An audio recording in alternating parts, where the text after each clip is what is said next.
Saudações! Aqui professor Antônio Márcio, nesta noite de 26 de outubro de 2021, e cumprindo com um pedido, ok, de uma das minhas alunas, a aluna Maria Isabel, do curso de Gestão da Tecnologia da Informação do IF Sertão Campus Floresta.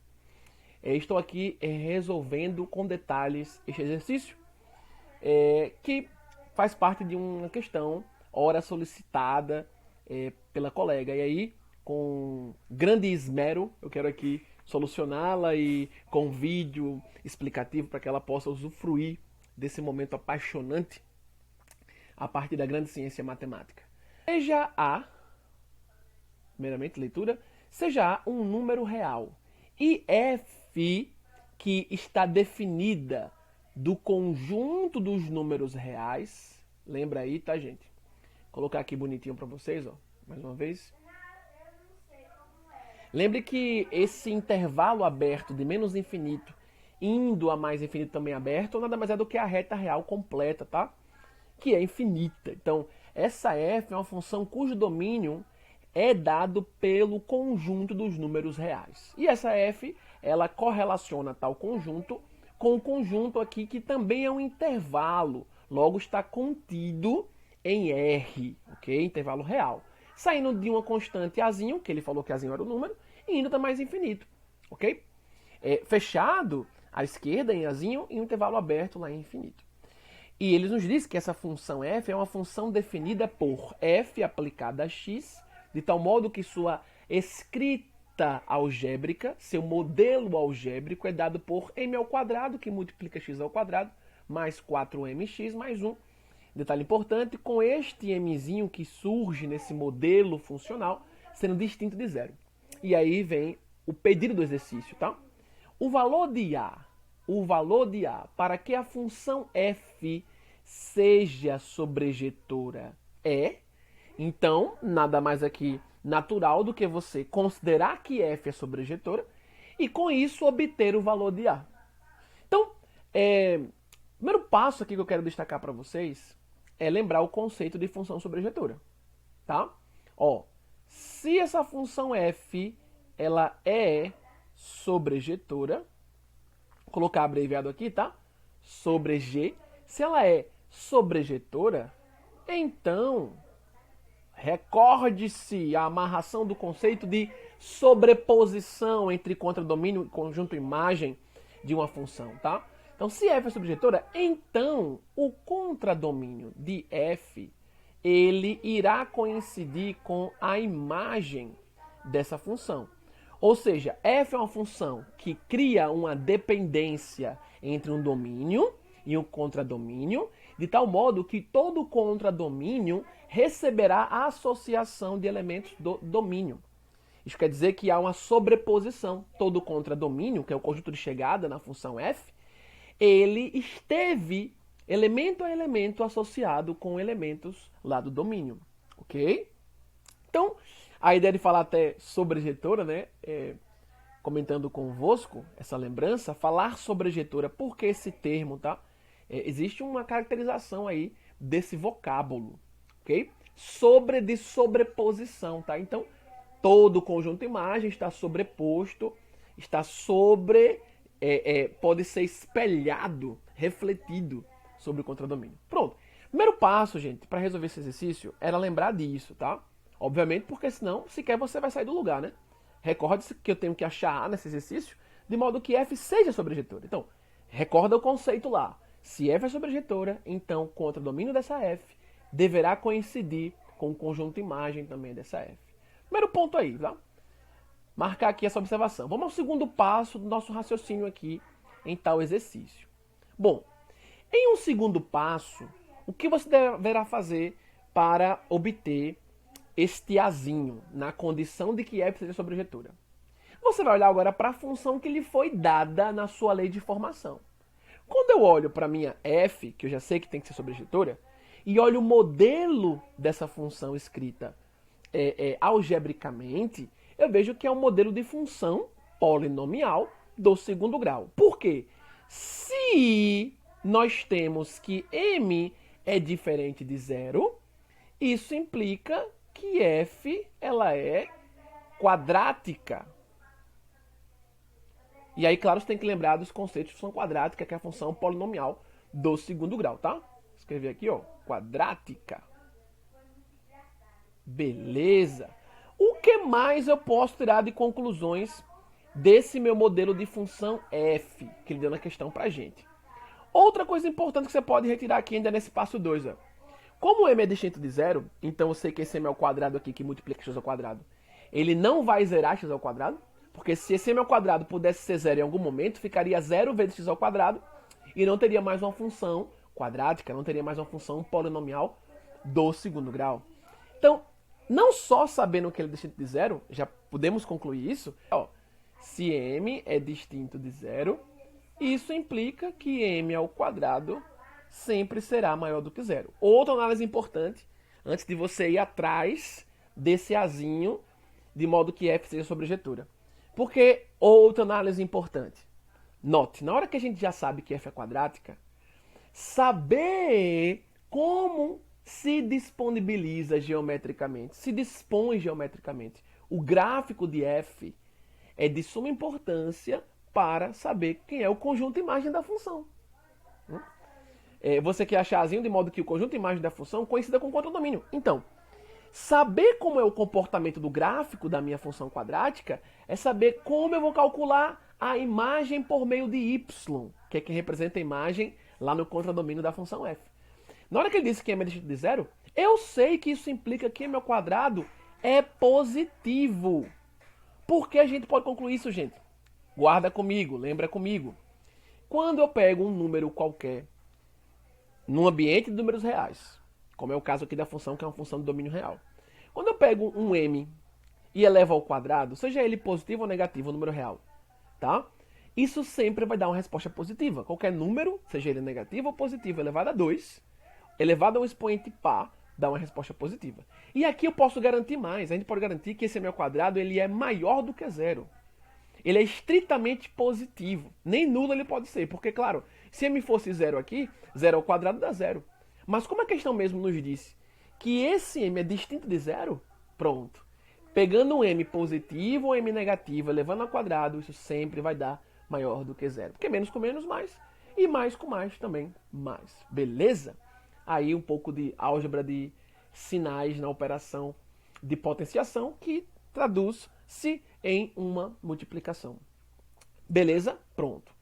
Então, diante desse cenário, o que é que eu posso ainda concluir nesse ponto 2?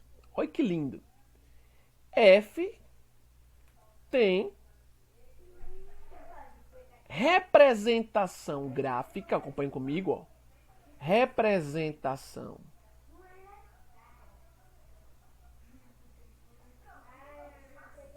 gráfica, representação gráfica equivalente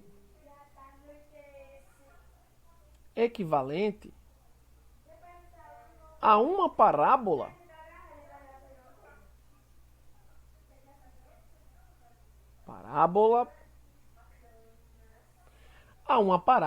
e finalizando, quem estudou função quadrática sabe do que eu estou escrevendo e vai saber qual é a parte final aqui dessa afirmação. F tem representação gráfica equivalente a uma parábola com concavidade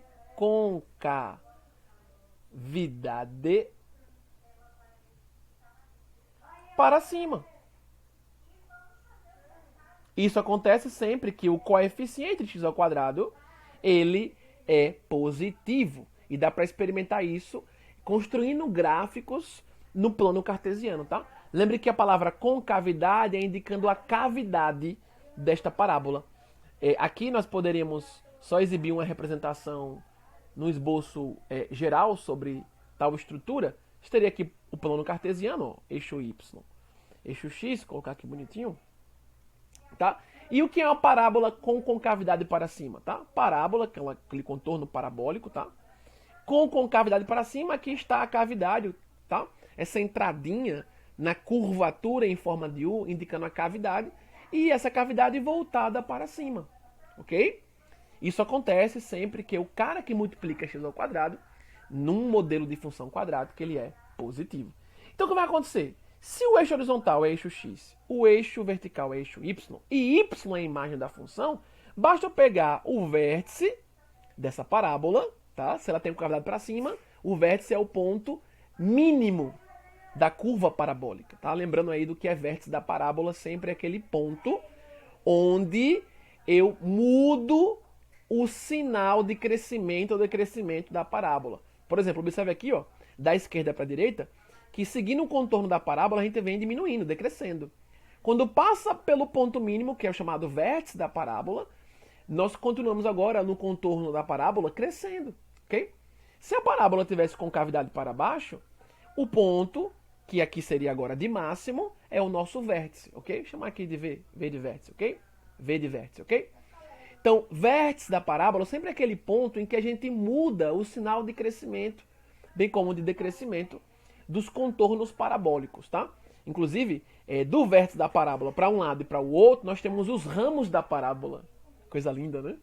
Muito bem. Então, perceba, na hora que eu achar o vértice dessa parábola, tá? Em torno do exercício em questão. Achei o vértice. Beleza, mas eu achar o vértice, e o vértice ele é um par ordenado, ele é um ponto. Como está no plano cartesiano, eu vou ter um valor para a coordenada de x, chama de xv, e um valor para a coordenada de y, que a gente chama de yv, tá? Cada ponto no plano cartesiano ele é um par ordenado. Um cara que provém de um valor do eixo x e outro do eixo y. Delícia. Mas para a imagem, nosso foco é quem? É y, pois y é a imagem, x são valores do domínio, y valores no contradomínio que estão associados a x do domínio. Então, na hora que eu achar o vértice da parábola em torno de y, e eu sei que a concavidade é para cima, então só é pegar o valor de y nesse ponto, que é o vértice, tá? E colocar ele maior ou igual a tal valor. Eu vou achar yv maior ou igual ao valor que ele assume. Por que maior ou igual? Porque é desse ponto para cima que eu vou achar a imagem da função. Já que os contornos da parábola, os ramos da parábola, para a esquerda do vértice e para a direita do vértice, estão para cima. Então eu só pego a imagem subindo no eixo y. Logo, eu tenho que achar yv como maior ou igual ao valor dele no vértice. Delícia! Então, a gente vem aqui agora, ó, no nosso passo 3. Olha que delícia. Vou chamar aqui de passo 3. No nosso passo 3, bastar-nos calcular yv maior ou igual no valor que ele assume. E como é que eu acho yv? O valor do vértice a partir da ordenada, tá? A ordenada do vértice da parábola, o valor de y no ponto chamado vértice da parábola. Como é que a gente faz? Tem que lembrar aquela formulazinha deliciosa que é demonstrada, tá? Quando a gente estuda esse assunto. Menos delta sobre 4a. Lembre que esse delta é o discriminante, delta letra aqui maiúscula do alfabeto grego, esse é o delta maiúsculo. E essa fórmula para achar y no ponto que é o vértice da parábola, ela é tranquilamente demonstrada, tá? Quando se estuda esse assunto, função polinomial do segundo grau. Claro que aqui eu não vou demonstrar, porque eu estou só respondendo o exercício, mas estudando o assunto, essencialmente, você tem que ver a demonstração e saber por que a fórmula fica com essa estrutura, ok? Então, respondendo aqui, gente, bem tranquilo, ó, nosso yv fica maior ou igual, aqui eu estou achando o conjunto imagem da função.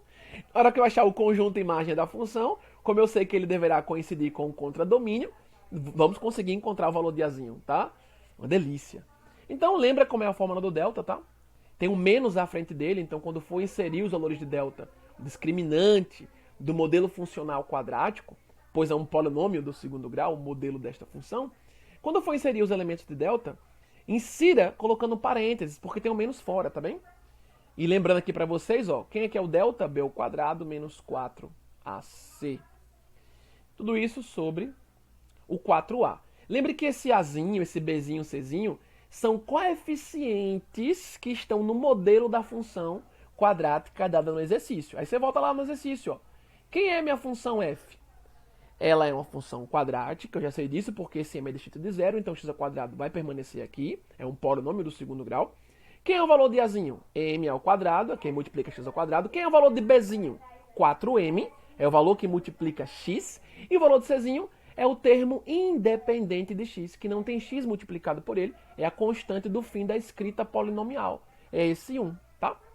Então você vai lá e substitui, ó. Como vai ficar aqui embaixo? Quem é esse Azinho na fórmula para achar YV? É o cara que multiplica x ao quadrado no modelo funcional quadrático. No nosso exercício, ele é o m ao quadrado. Então, substitua, no lugar de Azinho, coloquei m ao quadrado. Como é que vai ficar aqui em cima? Vou colocar aqui do lado, com a igualdade. Lembra que eu estou colocando um igual aqui, gente, para indicar o que é idêntico ao que eu escrevi na fração, tá? E YV continua sendo maior ou igual, tá? Quem tiver alguma dúvida aí, lembre YV maior ou igual do que vier depois escrito. Se eu escrevi uma fração e achei um equivalente a esta, o que for equivalente aí vai receber o símbolo de YV maior ou igual do que aquilo que foi escrito. Então, como é que ficaria aqui em cima? Ó? Nosso b ao quadrado é o 4m, que é quem multiplica x, como a gente viu lá no modelo funcional. Vai ficar 4m ao quadrado, ou seja, 16m ao quadrado. 4 ao quadrado, 16, e m ao quadrado, m ao quadrado. Ok? Eu não sei quem é m ainda. E você vai perceber que não precisa nem saber quem é m. Só o sinal de m já nos ajudou a responder o exercício. E m elevado a 2 é o próprio m elevado a 2. Menos 4. Quem é o nosso azinho? É m ao quadrado. E nosso czinho é o 1. Fechou parênteses. E embaixo aqui nosso 4m ao quadrado. Perceba que esse azinho aqui na fórmula de YV, gente, que você tinha que lembrar dessa fórmula, ele é o cara que representa o elemento que multiplica x ao quadrado. Não confunda esse azinho com o azinho que a questão pediu, tá? O azinho que a questão pediu é o azinho que está iniciando o intervalo que é o conjunto contra domínio da função, beleza? Então, continuando aqui embaixo, ó, nosso YV maior ou igual, vou trabalhar com a fração já com a substituição dos valores dos coeficientes, azinho, bzinho, czinho, lá da nossa função quadrática. Então, fazendo continha aqui, vai ficar menos 16m ao quadrado, distribuindo o menos no parênteses, depois mais 4m ao quadrado, pois 4m ao quadrado vezes 1 é 4m ao quadrado, tá? Aqui embaixo, 4m ao quadrado, e eu posso aqui fazer mais algumas continhas, enxugando minha fração até aqui desenvolvida, né? Perceba, menos 16m ao quadrado, mais 4m ao quadrado, como é que vai ficar? Menos 12m ao quadrado, tudo isso sobre 4m ao quadrado. E agora veja, nós temos uma fração em que eu posso eliminar elementos. Sim, o m ao quadrado está multiplicando por cima, e m ao quadrado também multiplica por baixo. Tchau para ele. Divisão de caras iguais dá 1. 1 vezes o que sobra é o que sobra. Então, ó, aqui YV maior ou igual vai ficar que é menos 12 sobre 4. Isso implica, para reescrever toda a nossa desigualdade, YV ficará maior ou igual que 12 dividido por 4, 3. Com menos, menos 3. Você acabou de achar o elemento que inicia o conjunto imagem da função. Então, eu posso vir aqui, ó, portanto, acabei de encontrar quem é o meu conjunto imagem dessa função quadrática. O conjunto imagem, que é quem nos interessa, para poder colocar ele igualado ao contradomínio, já que eu quero achar azinho naquele intervalo do contradomínio, de modo que a função seja sobrejetora. Então, quem é nosso conjunto imagem? Nosso conjunto imagem, veja que nós estamos diante de uma função que tem domínio real, tá? Contradomínio também é real. Então, eu posso dar a resposta aqui, lembre, tanto escrevendo um conjunto com chaves, tá? Como intervalo na reta. Como eu tenho desigualdade, maior ou menor, maior ou igual, vou usar desigualdade já para ficar encaixadinho, como no contradomínio dado no exercício, tá bem? Que é o conjunto imagem de F aqui? Colchetes, intervalo fechado, começando em menos 3 e indo para mais infinito. Lembre que lá no infinito, seja positivo ou negativo, você usa intervalo aberto. O símbolo para intervalo aberto é parênteses ou colchetes virado para fora do símbolo matemático. Então, eu já vi quem é meu conjunto imagem. Na hora que você descobriu quem é seu conjunto imagem, e você sabe aqui em cima, ó, observa comigo aqui, logo no ponto 1, a gente teve que recordar o conceito de função sobrejetora, que eu também posso chamar de sobrejetiva, tá bem? Se ela é sobrejetora, que também posso chamar de sobrejetiva, conjunto imagem coincidirá com o contradomínio. Então, veja que foi bem interessante você esmiuçar esse exercício, dissecá-lo ponto a ponto. Veja que a gente respondeu passo a passo, gente, partindo do conceito que era necessário para o exercício e utilizando informações que o autor nos deu para descobrir que tipo de função nós tínhamos. Uma vez que eu sei que tipo de função eu tenho que lembrar qual é o gráfico dessa função, para então conseguir achar o conjunto imagem dela. Uma vez que eu achei o conjunto imagem dela, e ela tem que ser sobrejetora para poder encontrar o azinho que ele pediu, então eu sei que esse cara, que é a nossa imagem obtida, deve coincidir com o contradomínio de nossa F. Mas, lembra comigo, qual foi o contradomínio que a questão nos forneceu no exercício? Foi um contradomínio que era como? Qual era o jeito desse contradomínio? Era fechado começando em A, vou fazer aqui mais bonito, ó. Fechado começando em A, indo para mais infinito, e o autor usou colchetes contrário ao símbolo matemático. Colchetes invertido, tá? Esse colchetes invertido, contrário ao símbolo matemático, é para indicar o mesmo que parênteses, tá? Intervalo aberto. Mas o contradomínio dado foi esse, olha lá na questão comigo, olha lá que bonitinho, olha lá. Olha lá o contradomínio que ele deu pra gente, aqui bonitinho, ó. Olha o CD de F que ele deu pra gente aqui, ó. Tá? Fechado em A, indo para mais infinito.